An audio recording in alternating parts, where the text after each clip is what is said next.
ವಿಧಾನಸಭೆ ಕಲಾಪದಲ್ಲಿ ಭಾರಿ ಹೈಡ್ರಾಮವೇ ಆಯಿತು. ಪೇಪರ್ ಎಸೆದಂತ ಪ್ರಕರಣಕ್ಕೆ ಸಂಬಂಧಪಟ್ಟಂತೆ ಹೈಡ್ರಾಮಾ ಸೃಷ್ಟಿ ಮಾಡಿದ್ದವರ ಮೇಲೆ ಕ್ರಮಕ್ಕೆ ಚಿಂತನೆ ನಡೆಸಲಾಗ್ತಾ ಇದೆ.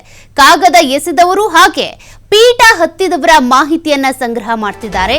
4-5 ಶಾಸಕರು ಪೀಠ ಹತ್ತಿದ ಹಿನ್ನೆಲೆ ಆ ಶಾಸಕರ ವಿರುದ್ಧ ಶಿಸ್ತು ಕ್ರಮಕ್ಕೆ ಮುಂದಾಗ್ತಾರಾ ಸ್ಪೀಕರ್ ಯುಟಿ ಖಾದರ್ ಅಂತ ಈಗಾಗಲೇ ಗದ್ದಲದ ವಿಡಿಯೋಗಳನ್ನ ಪರಿಶೀಲನೆ ಮಾಡಿದ್ದಾರಂತೆ. ಯಾರ್ಯಾರಲ್ಲಿ ಪೀಠ ಹತ್ತಿದ್ದು, ಕಾಗದ ಹರಿದು ಬಿಸಾಕಿದ್ಯಾರು, ಇಷ್ಟೆಲ್ಲ ಗದ್ದಲ ಸೃಷ್ಟಿ ಆಗಿದ್ದಕ್ಕೆ, ಹೈಡ್ರಾಮಾ ಸೃಷ್ಟಿ ಆಗಿದ್ದಕ್ಕೆ ಕಾರಣ ಯಾರು ಅಂತ ಕಲಾಪದಿಂದ ಒಂದು ದಿನ ಅಮಾನತು ಮಾಡುವ ಸಾಧ್ಯತೆ ಇದೆ. ಆ ಶಾಸಕರನ್ನ ಅಶ್ವಥ್ ನಾರಾಯಣ್, ಎಸ್ಆರ್ ವಿಶ್ವನಾಥ್, ದೊಡ್ಡನಗೌಡ ಪಾಟೀಲ್, ಶರಣು ಸಲಗಾರ್, ಸಿಕೆ ರಾಮಮೂರ್ತಿ, ಸುರೇಶ್ ಗೌಡ ವಿರುದ್ಧ ಕ್ರಮ ತೆಗೆದುಕೊಳ್ಳುವಂತ ಸಾಧ್ಯತೆ ಇದೆ.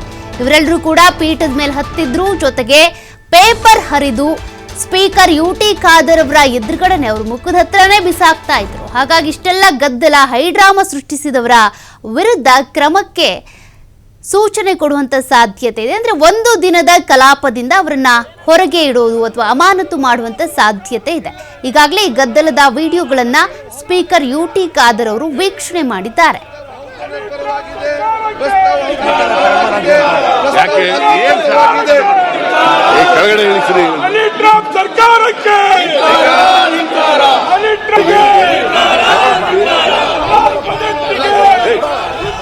ಮತ್ತಷ್ಟು ಡೀಟೇಲ್ಸ್ ಕೊಡ್ತಾರೆ ಪ್ರತಿನಿಧಿ ಶಿವು, ಲೈವ್ ಅಲ್ಲಿ ಜಾಯಿನ್ ಆಗ್ತಾರೆ. ಶಿವಕುಮಾರ್, ಈಗಾಗಲೇ ಕಲಾಪದಲ್ಲಿ ಎಷ್ಟೆಲ್ಲ ಹೈಡ್ರಾಮಾಗಳಾಯ್ತು ಅದೆಲ್ಲದನ್ನು ಕೂಡ ನಾವು ಗಮನಿಸ್ತಾ ಇದ್ವಿ. ಈಗಾಗಲೇ ಆ ಪ್ರತಿಗಳನ್ನ, ವಿಧೇಯಕದ ಪ್ರತಿಗಳನ್ನ, ಬಜೆಟ್ ಪ್ರತಿಗಳನ್ನ ಹರಿದು ಸ್ಪೀಕರ್ ಯುಟಿ ಖಾದರ್ ಅವರ ಮೇಲೇನೆ ಎಸಿತಾ ಇದ್ರು. ಪೀಠದ ಮೇಲೆ ಕೂಡ 4-5 ಶಾಸಕರು ಹತ್ತಿದ್ರು. ಈಗಾಗಲೇ ಇವೆಲ್ಲ ಗದ್ದಲದ ವಿಡಿಯೋಗಳನ್ನ ಪರಿಶೀಲನೆ ಮಾಡಿದ್ದಾರಂತೆ ಖಾದರ್ ಅವರು. ಹಾಗಾದ್ರೆ ಇವ್ರ ವಿರುದ್ಧ ಕ್ರಮ ಆಗುತ್ತಾ? ಅದಕ್ಕೆ ಸಂಬಂಧಪಟ್ಟಂತೆ ಯಾವ ರೀತಿ ಚಿಂತನೆ ನಡೀತಾ ಇದೆ? ಸೌಖ್ಯ, ಇವತ್ತು ರಾಜಣ್ಣ ಅವರ ಮೇಲೆ ನಡೆದಿರುವಂತಹ ಹನಿ ಟ್ರ್ಯಾಪ್ ಪ್ರಕರಣದ ವಿಚಾರದಲ್ಲಿ ತನಿಖೆಗೆ ಕೊಡಬೇಕು ಅಂತೇಳಿ ಬಿಜೆಪಿ ಜೆಡಿಎಸ್ ಶಾಸಕರು ಸದನದ ಬಾವಿಗಿಳಿದು ಧರಣಿಯನ್ನ ಮಾಡ್ತಾ ಇದ್ರು. ಸರ್ಕಾರದ ವಿರುದ್ಧವಾಗಿ ಆಕ್ರೋಶವನ್ನು ವ್ಯಕ್ತಪಡಿಸ್ತಾ ಇದ್ರು.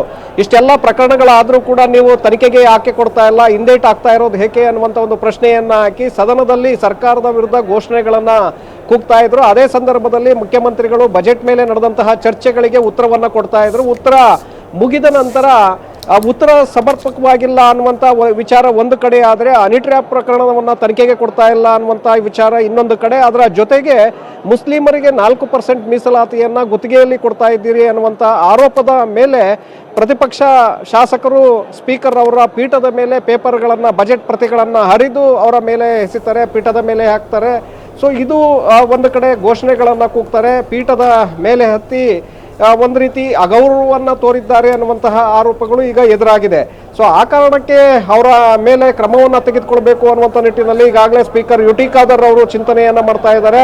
ಯಾರ್ಯಾರು ಪೇಪರ್ ಹರಿದು ಹಾಕಿದ್ರು, ಜೊತೆಗೆ ಯಾರು ಘೋಷಣೆಗಳನ್ನು ಕೂಗ್ತಾ ಇದ್ರು, ಪೀಠದ ಮೇಲೆ ಹತ್ತಿದ್ದಂಥವ್ರು ಯಾರು, ಇದರ ಲೀಸ್ಟ್ ಅನ್ನು ಕೊಡಿ ಅನ್ನುವಂಥ ನಿಟ್ಟಿನಲ್ಲಿ ಅವರ ಸಚಿವಾಲಯದ ಸಿಬ್ಬಂದಿಗಳಿಂದ ಮಾಹಿತಿಗಳನ್ನು ಕೂಡ ಪಡ್ಕೊಂಡಿದ್ದಾರೆ.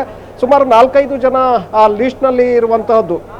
ಸೊ ಅವರ ಮೇಲೆ ಸ್ಪೀಕರ್ ಅವರು ಒಂದು ಸಭೆಯನ್ನು ಕೂಡ ಮಾಡಿದ್ರು. ಆ ಸಭೆಯಲ್ಲಿ ಇದರ ಬಗ್ಗೆ ಚರ್ಚೆಯಾಗಿ ಅಂತಿಮವಾಗಿ ಒಂದು ದಿನದ ಅಮಾನತು ಮಾಡಬೇಕು ಅನ್ನುವಂಥ ನಿರ್ಧಾರಕ್ಕೆ ಈಗ ಸ್ಪೀಕರ್ ಅವರು ಬಂದಿದ್ದಾರೆ ಅನ್ನುವಂಥ ಮಾಹಿತಿ ಲಭ್ಯ ಆಗ್ತಾ ಇದೆ. ಹಾಗಾಗಿ ಈಗ ಸದನ ಏನು ಗಲಾಟೆ ಗದ್ದಲದಿಂದಾಗಿ ಮುಂದೂಡಲಾಗಿತ್ತು, ಈಗ ಸದನ ಪ್ರಾರಂಭವಾಗ್ತಾ ಇದ್ದಾಗೆ ಮತ್ತೆ ಇದರ ಬಗ್ಗೆ ಚರ್ಚೆಗಳು ಶುರುವಾಗುತ್ತೆ. ಆ ಸಂದರ್ಭದಲ್ಲಿ ಸ್ಪೀಕರ್ ಯುಟಿ ಖಾದರ್ ಅವರು ಇದನ್ನ ಘೋಷಣೆ ಮಾಡುವಂತ ಸಾಧ್ಯತೆಗಳಿದೆ ಸೌಖ್ಯ.